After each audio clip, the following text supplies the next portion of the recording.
A fisherman catches unexpected bounty. They worked side by side on the boat. Once they got home, they'd be in bed together. I think he saw someone younger, someone he could take care of. But a net cast for romance also catches a tangle of lies. He didn't play well with others. If I tell you, I gotta kill you. With 3 lovers locked between the devil and the deep blue sea. I'm pregnant. Just make me sick! Maybe really angered the wrong people, and it was coming back to roost.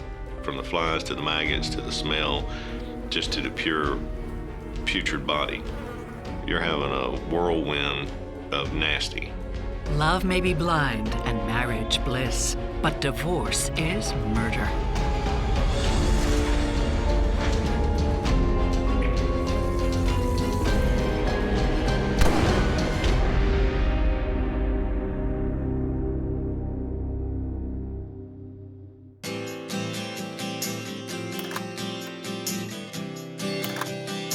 On the edge of Biscayne Bay, Ed Bozarth is living the southern Florida dream.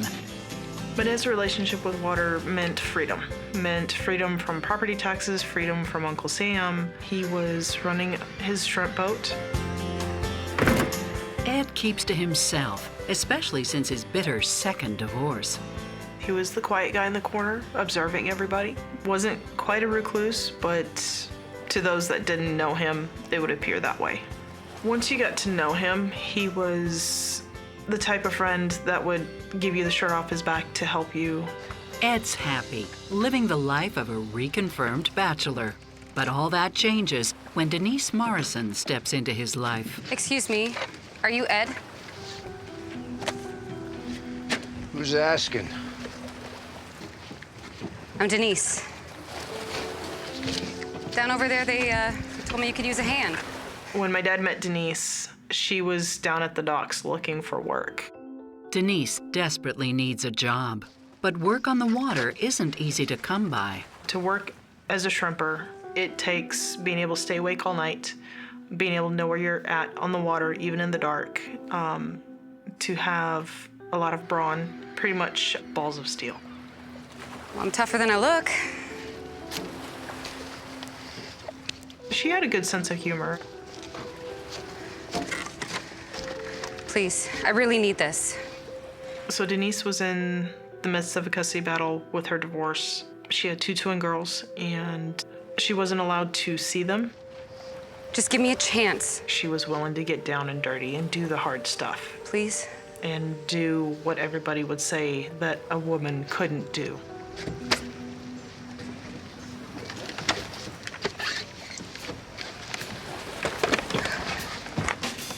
Come back at 8 tonight.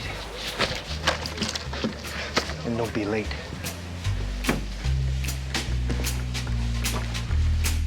The first night's work goes very well.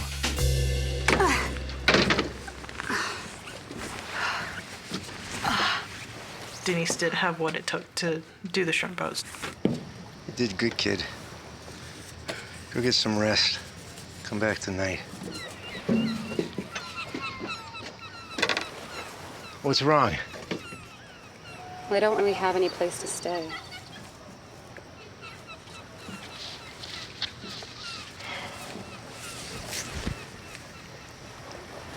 But I can do laundry.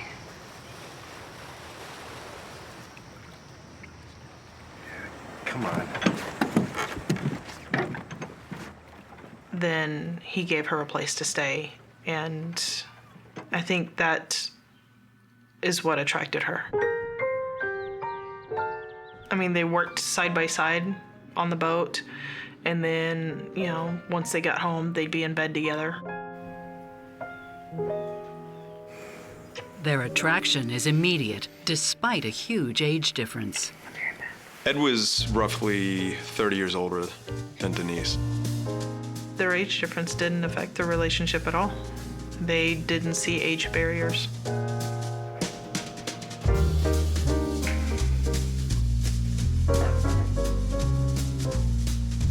The age gap does mean that Ed's seen a lot more of the world than Denise. Ed Bozarth had a reputation of kind of having a mysterious past. Before he was a shrimper, Ed was a pilot who may have worked covertly.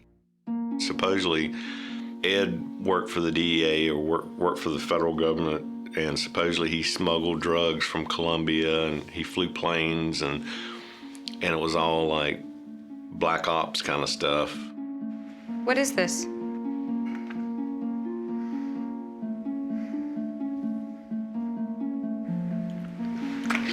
Nothing. I don't think he was open to discussing it because he didn't want to potentially cause a death. Ed, tell me. If I tell you, I kill you. And I prefer to kiss you.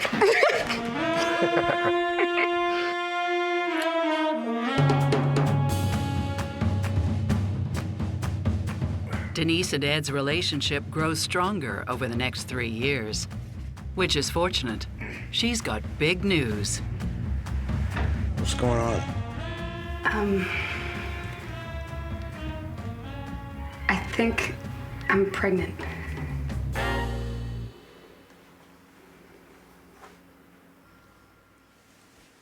Maybe you'll get rid of those things now that you can have the real deal.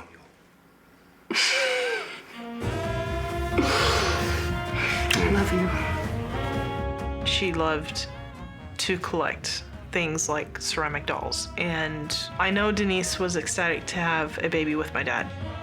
And baby Billy makes his dad Ed proud too. But the happy family is soon in for a massive shock. Can I help you? I'm Jennifer Weston's daughter. Your daughter. Ed's never met his daughter, Ariana. He broke up with her mother before Ariana was born. You want to come in? Ed only found out about her existence years later, after she'd been put up for adoption at the age of 3. When I met him face to face for the first time, that was the most amazing feeling. That's your cousin. Look at that. It's too funny. But I gotta show you this. Hang on. This is my baby. I'd love to see her in action. Well, you stick around long enough and I can make that happen. It's a lot for Ed, Denise, and the new baby Billy to take in. It took a little bit of getting used to. It was pretty much almost like sisters. I mean, we practically could be. She's only 3 years older than me. Ed invites Ariana to move in. Psychotherapist Stacy Kaiser and forensic psychologist Brian Russell are not anticipating smooth sailing ahead. Ed really does become a safety net for Denise, whose life has been turned upside down. She has nothing. I mean, he really is a knight in shining armor, and a woman like her is the damsel in distress. And so when Ed's daughter, Ariana, shows up out of the blue, it's very possible that Denise could end up being jealous, worried that she's gonna have some attention taken off of her, that his love is gonna go somewhere else. And she can also be jealous for their child, who she may feel deserves all of his attention. Usually when people get married, or even when they meet each other, you sort of know the fundamental things about the other person, like whether they have kids or not. In this case, for Denise, not so. Not only is there this daughter, but this daughter is close to her age. I have to think that Denise has lots of questions, like, why didn't he know about this girl? Why has he not had a relationship with her up to now? How are we gonna divide up our limited space? Are we going to be feeding and housing this girl for the indefinite time? And so it really sort of changes the deal that Denise thought she was making when she got into this with Ed. The full house becomes even more crowded when, just a few months after showing up unannounced, Ariana gives birth to a baby boy, Alex. Denise was very proud of the fact that she was a young grandmother, and she would often joke about it. And this young grandmother is about to get married. My dad and Denise eloped and I believe they might have gotten married on a cruise ship.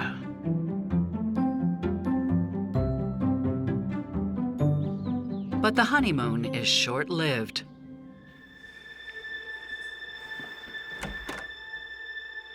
I can't believe it. It's just too funny. Hey, Where were you? we were just out for a walk. For 4 friggin' hours? Come on, chill, kid. I am not your kid. I am your wife, and this isn't working. She had to share my dad's attention with my son and I think that might have sparked a little bit of that jealousy. Babes. No, don't. Babes. No, What? seriously, don't. What am I supposed to do? Okay, she doesn't have a place to stay. Well, you better figure out something. Otherwise, I'm out of here. One night, a routine argument erupts into a screaming match. You are the most pathetic, weak man I've ever met. You just make me sick.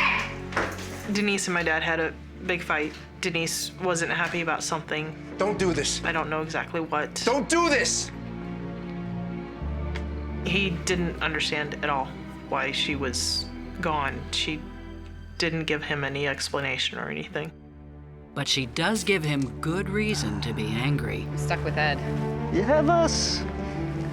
As long as she was there, it became a living hell to her. My advice to my dad was to leave her.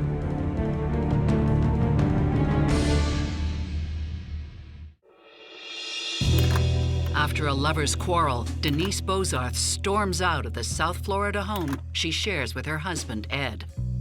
And she didn't return for roughly about a month.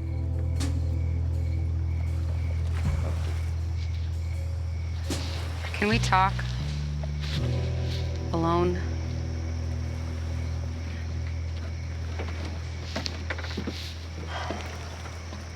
When Denise comes back, she drops a bombshell.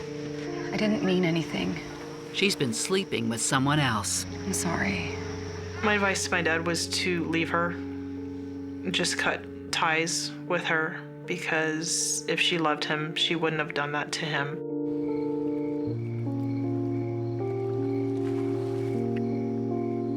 I think Ed did take her back because he did love her.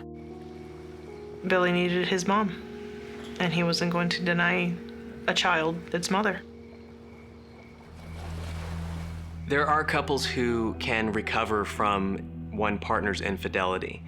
But in Ed and Denise's case, when a guy thinks he's got a woman sort of under his control because he's got all the power, is that they often get surprised when the woman doesn't like being in that position and then does something to exert some power of her own. And I think that's what Denise did here in taking off and having this fling. There are a lot of different reasons that Denise could have gone outside of the marriage. She could be a restless and impulsive person. She clearly has a lack of respect for Ed. It could also be that their age difference is coming into play here. Ed has reached an age where it is possible that his sex drive has reduced, and so it could be that she's literally gone outside of the marriage simply to fulfill those needs. The number one thing that we'll look at now to see if Denise's remorse about having cheated on Ed is genuine is whether or not there's a recurrence. Less than 2 years later, the Bozarths have a baby girl, Abigail. He was all excited about having a girl. She was like a princess. She could do no wrong. Ed is thrilled, and so is Denise, albeit for different reasons. Ariana has joined the Army and is off to North Carolina and then Germany. I moved out of my dad's house because of the tensions between myself and Denise. Denise was very happy to see me go. She was happy to have my dad back to herself. Together, Ed and Denise agree the time is right for a change.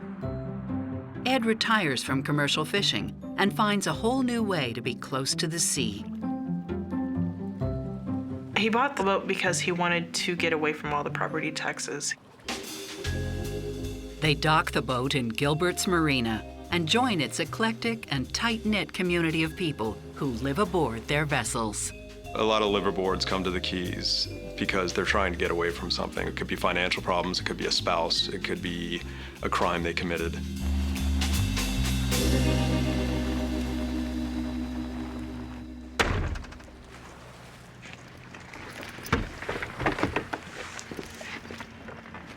See, it's the one with the dark blue awning.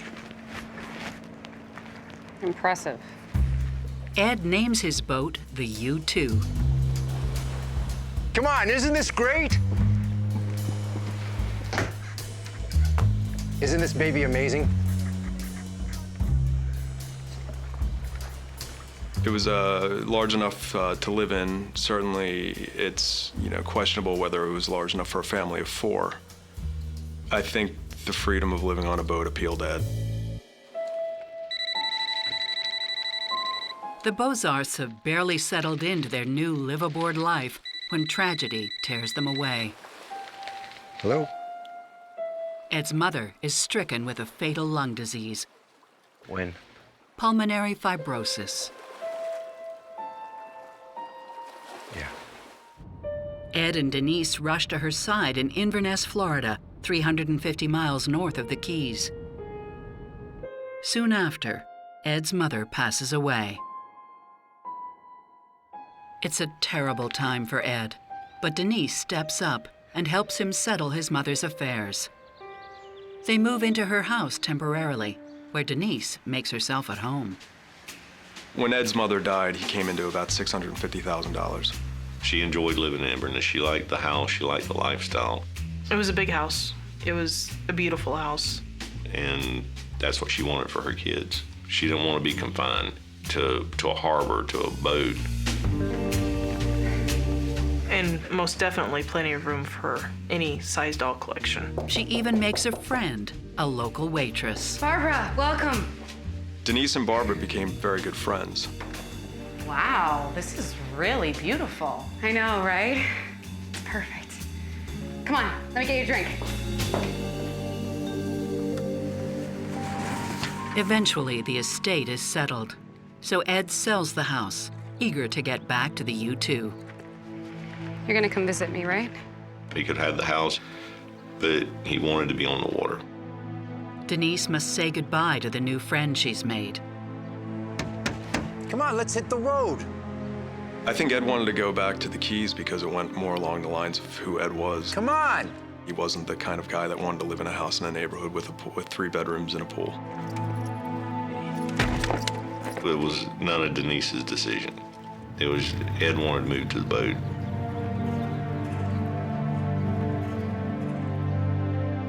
And in such close quarters, tension is inevitable. You could have the perfect relationship and living on top of somebody. Eventually, you're going to have fights. You're going to have arguments. I believe he put his foot down and said no more with the porcelain doll collection because there just isn't the room on a boat for that sort of thing to exist. They knew basically that their relationship was not on good footing. Now that Denise is 350 miles from confidant Barbara, she reconnects with friends at the marina. Hey guys, what's going on? Hey, Denise, you want a beer? Please. Thank you. The longer you're somewhere you don't want to be, the worse it is. As long as she was there, it became a living hell to her. Man, I do not know how you guys do this. Denise grows especially close to David and Cindy Campbell, who live in the boat next door. There's just not enough space for me living on a boat. You get used to it. I mean, it took her a while, but she loves it now. Yeah, but she has you with her. I'm stuck with Ed. And us? You have us. All right. Come on. Okay. But just as she's settling back into boat life, tragedy strikes again. In December 2006, Cindy Campbell was driving on the 18-mile stretch, which is the stretch of highway of US 1 that leads to and from Key Largo to the mainland. She suffered some kind of incident, apparently it was an aneurysm, lost control of the car, and drove off into the mangroves. Sadly, Cindy does not survive the accident, and the tragedy sets the Beaux-Arts love boat into deadly waters. Denise had asked Barbara to stand guard. As long as you didn't cross him, he was a very friendly guy.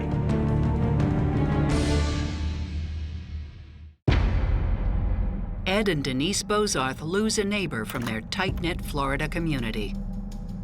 Reeling from the shock, Denise sets out to comfort the new widower, David Campbell. She felt concerned for David. She actually cooked meals for him. And at that point, she was getting more and more attracted to him and less attracted to Ed. Over time, their relationship went from being platonic and just friendly to they began having an affair. A few weeks later, Denise's good friend Barbara comes to visit and finds herself literally in between Denise's husband Ed and her new lover, David.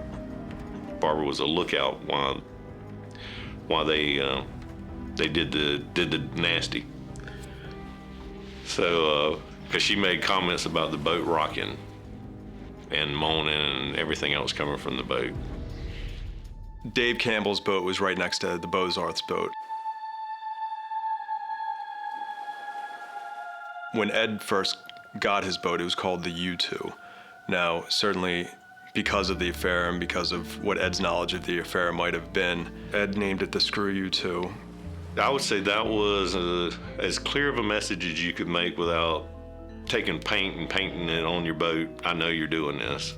My dad was a really quiet person.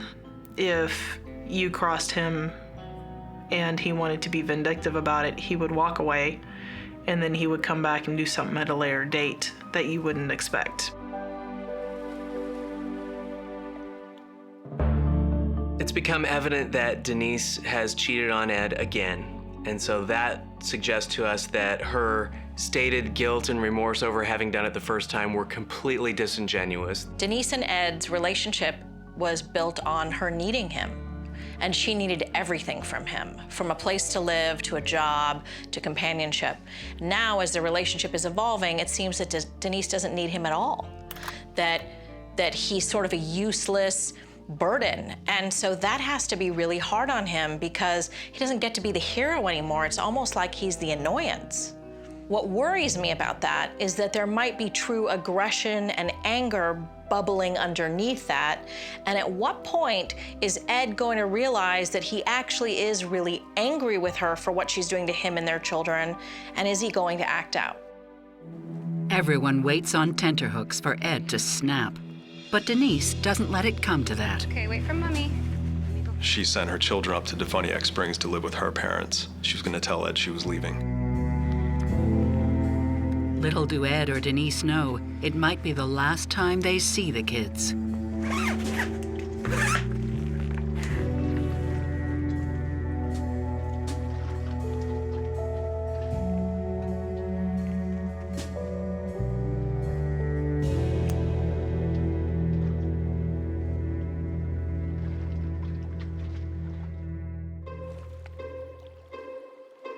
It's suddenly very quiet on Ed and Denise's boat. Too quiet. And within a week, it's clear that something is very, very wrong. An awful smell started wafting out of the boat. The odor is first noticed by a downwind neighbor, Chris Fleming.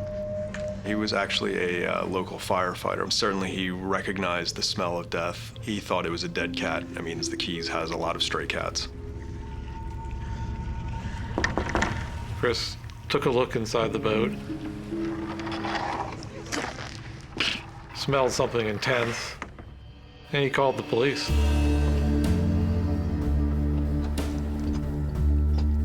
And the deputies came. They went into the boat, just chasing the odor, the smell of death. Ed and Denise's wedding photos were turned upside down, and both their wedding bands, sets of wedding bands, were also on top of the bunk. And one of the deputy followed his nose, and I'm assuming the flies.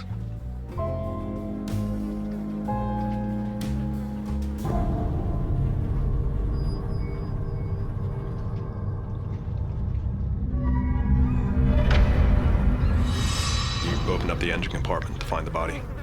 They found just a grisly scene. From the flies to the maggots to the smell, just to the pure, putrid body. You're having a whirlwind of nasty. It's Ed. Ed was in a canvas sail bag, tied up in knots with ropes. He had a towel over his head. He was in the fetal position. He was basically hogtied. The way that my dad was murdered was brutal. The death is immediately ruled a homicide by blunt force trauma, but it's impossible to say how long he's been there or exactly how he was beaten. There is a speculation that the murder weapon is a hammer of some sort. So the AC was turned down to 60, so it was very cold in the cabin of the boat, but because of the bunk, and because of the cushions, and because of the mattress, the AC in the cabin didn't affect the temperature of the engine compartment. So any plan to slow the decomposition did not work. It was pointless. Yeah, they would dusted for anything they can in the place. There was a piece of rug missing, and they took samples around that area looking for blood. Aside from that, there are no obvious clues. Just the usual suspects. Denise Bozarth? Yeah? When was the last time you saw your husband? The first suspect was Denise. Here was the wife who had pulled up and left town, and her husband was never seen again.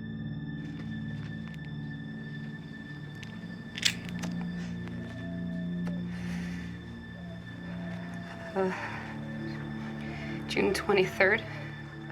I broke it off and he was angry. I just can't believe he's dead. Her hands were shaking. She was smoking her cigarette. She wouldn't look at me. She would take her cigarette. She would look kind of in the distance. What happened to your carpet?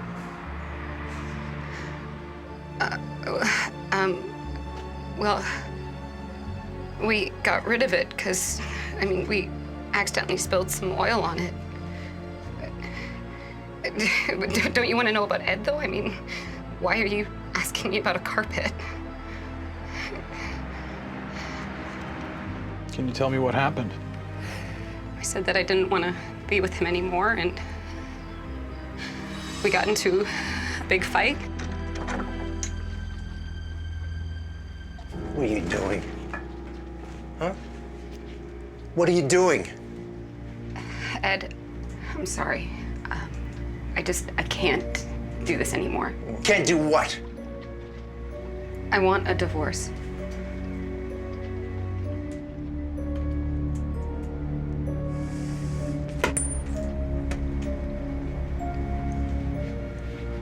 You better be off this boat when I come back.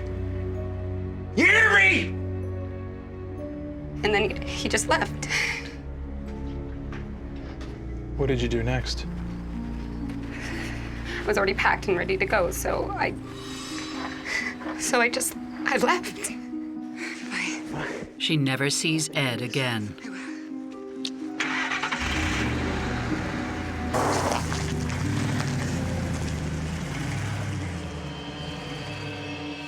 Police are naturally dubious, but when they track down neighbors at the marina, her story holds up. Yeah, we all knew she was leaving, and we helped her pack her car. Denise made no secret around the marina that she was leaving him. She, in fact, told everyone that would listen that she was leaving him. It took a long time to pack her car, and she went to Defaniac Springs a week before the body was found. And later that day, Ed was reportedly seen smoking on the dock. David stated to the police that he had witnessed Ed walking around the marina after Denise had left. To police, this is a real mystery. If Denise is not Ed's killer, who is? His past might have caught up with him. Ariana Bozarth Weston. Yes, we've been meaning to speak with you.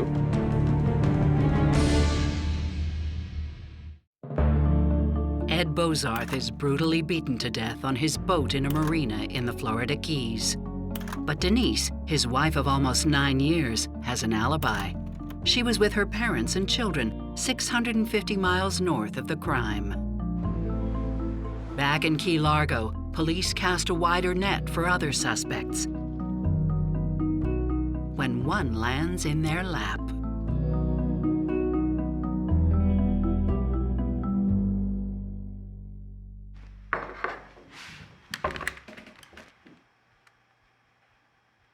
I found out about the murder merely by email from Denise. I'm writing to let you know that your dad is dead. And that was it. Ariana calls the sheriff's department for more information. Ariana Bozarth Weston. Yes, we've been meaning to speak with you. She's in for a surprise. According to the lead detective, he said that I was a person of interest. She's recently returned from Germany and settled in Texas. So police want to know why flight logs show she was in Tampa, Florida, around the time of Ed's death. He said that it was very plausible that I could go from Tampa down to Key Largo, kill my dad, and back to Tampa before anybody realized. But Ariana, too, has a logical explanation for why she wasn't at home in Texas. I went to Florida so that my dad could meet his granddaughter. Her emails and phone calls had gone unanswered, so she showed up to deliver the big news in person. And when I went to Inverness, I found out that the house had been sold. And that was the first that I had known that they were no longer there. Ariana has no motive and is quickly dropped as a person of interest. David Campbell is the next to be hauled in. Their relationship was explored in depth by the detectives. Could David have killed Ed so he could have Denise all to himself? He was a suspect, and they decided to give him a polygraph. On the polygraph, he admits to the affair. But when asked if he killed Ed, his answer is no. And it looks like he's telling the truth. No sooner did they let David Campbell go when a tip comes in.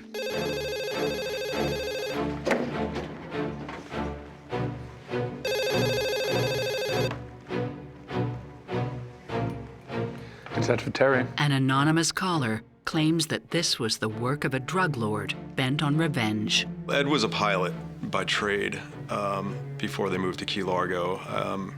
And there were a lot of rumors that he worked for the DEA and even the CIA. I heard that from a lot of people. Maybe he was murdered by some insidious figure from his past, a drug dealer that we don't know. Maybe he just really angered the wrong people and it was coming back to roost. I'm about positive that if he did work for the government, that he did have enemies. There's no doubt in my mind that there would have been enemies. As police hunt down this lead, Ed's loved ones say goodbye. I was devastated about losing him after just finding him. What I wanted was basically justice to be served.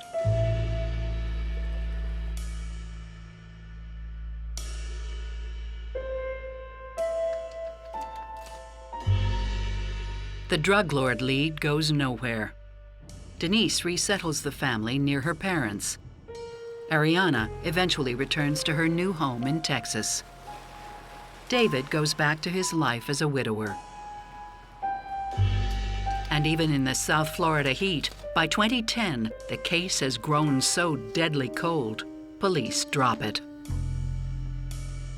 The explanations they gave were that there's no physical evidence. They didn't find a murder weapon. They didn't have any DNA evidence. They just said they didn't have enough. Having this case go cold is very difficult on Ed's loved ones because part of what people need in a time of grief is some closure. It doesn't take the pain away, but it makes you stop wondering. And so the fact that they are still left with so many unanswered questions makes it hard to grieve. I think when someone is murdered, there's the loss of the companionship and the interaction, contact with the person who passed away, Ed in this case, but there's also the loss of the sense that the world is predictable and safe. That's the part that law enforcement and the justice system can help with. And so when it's clear that the person was murdered and it was done in a horrifically grisly kind of a way, and so there's somebody out there who has escaped accountability for that, I think it just sort of keeps the wound open or keeps one of the wounds open for the loved ones as long as that persists. A year goes by, but Ariana doesn't give up. There was a gut feeling that she had done it. And that gut feeling is what caused me to push and fight for his case to be solved. The pressure stays on until there is literally a new sheriff in town and a new state's attorney. The detective that worked on the case originally retired. A new detective came aboard and wanted to look at it again. Robert Collin, Detective Jason Maddock. You mind if I ask you a few questions? Detective Jason Madnick's fresh interviews bring fresh revelations. The last time I saw Ed and Denise was in Key Largo on their boat. Barbara disclosed to them that Denise had made specific statements to her about wishing Ed would be dead. It'd just be so much better if he wasn't around. And she had specifically stated that she wanted to smash Ed's head in with a hammer. It'd actually be super easy just to bash his head in while he was sleeping. That she could kill him and place him inside of a plastic sheet and store his body inside of a air-conditioned area to prevent it from decomposing. Stop joking around. Oh, I mean, just hypothetically, obviously. I'm kidding, right? And the manner in which she said she would kill him was very similar to the manner in which he died. It's not a smoking gun, but it is compelling. And more than 5 years after Ed's murder, Denise Bozarth is hauled in and arrested. All right, Denise, you have the right to remain silent. Anything you say can be used against you in a court of law. You have the right to talk to a lawyer and have him present while you are being questioned. They didn't really have any physical evidence. They had DNA, but of course there would be DNA. She lived on the boat. They never found a murder weapon. They basically had circumstantial evidence. Having these rights in mind, do you wish to talk to us now? They're hoping for a confession, but nothing goes as planned. He recanted and said he said it to protect her. I know it was thrown out by the judge. More than 5 years after Ed Bozarth is bludgeoned to death on his boat, his widow, Denise, is brought in for questioning. Having these rights in mind, do you wish to talk to us now? That is the question.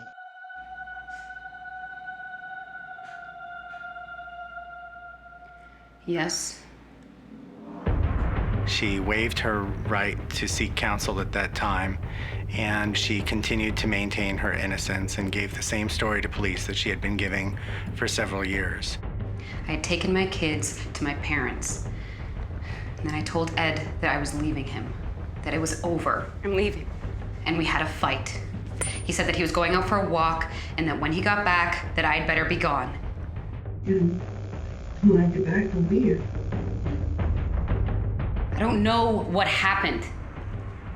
Whoever killed him must have done it after I left. This is old news to police and prosecutors, and they don't buy it. What about the rings and the photo on the bed? They push for more. Why were they left exactly in the same place that you put them if the killer had to move them in order to hide the body? Pressed further by police, she pauses and she states to one of the agents in the room, I need to speak with a lawyer. Denise is told she can contact her attorney, but then the subject is quickly changed and questioning resumes. Denise, you need to tell me what happened. Was it something that happened quick? After a couple of hours of questioning, Denise buckles. I did it. But there's another element to her story. He had a gun to my head.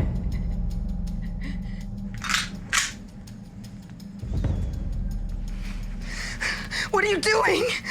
I'm gonna kill you and the kids. She said it was in self-defense. She said that she woke up and Ed was standing over her with a gun, so she grabbed a hammer and beat his head in. No! Ah!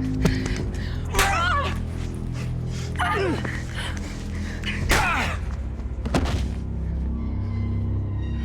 But police and prosecutors don't buy this self-defense story for several reasons. What about the gun? I threw it in the trash. I don't believe that she was faced with a imminent threat of deadly force against her. And she had plenty of motive, starting with Ed's $650,000 inheritance. There was this big pot of money. Denise realized that if Ed died, if she could get away with killing him, she could get the money. Also, who sleeps with a hammer? Why Denise would have a hammer in bed with her is a very good question. It'd actually be super easy just to bash his head in while he was sleeping. Instead, they suspect a very different scenario played out that morning in June. You're so irritating. Nothing good to say. You think I'm irritating? What about this you've been putting me through? Living on this boat? Why do you think I leave you all the time? Why do you think I'm never here anymore? Because you're pathetic. You're weak and you're old and you're miserable. You know what? What? I want a divorce. I want out, and I'm not giving you a dime. Oh, and the kids? You're not getting the kids either.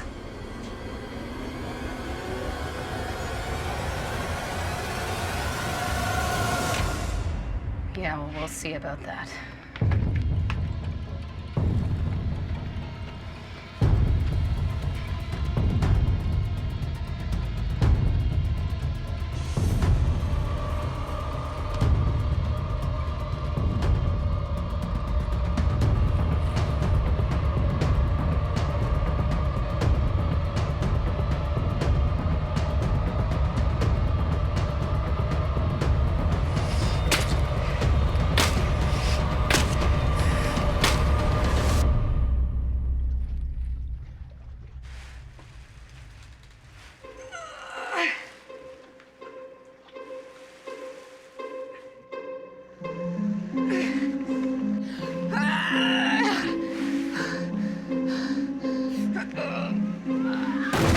After taking care of the body, she cleans up the bloody rug and tries to make it look like the couple was just going their separate ways.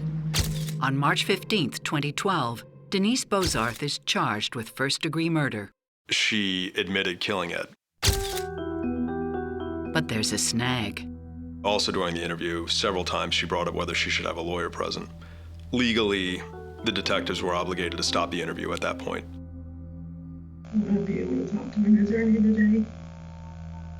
You can call anybody you want. I don't know anybody. It's just that I got the money to. In pretrial hearings, her confession is ruled as inadmissible.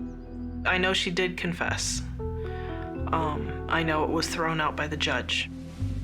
Prosecutors agree to a plea bargain. Because the judge ruled her confession inadmissible, trying her on a first-degree murder charge would be very difficult. And that's why they decided to go with second-degree murder.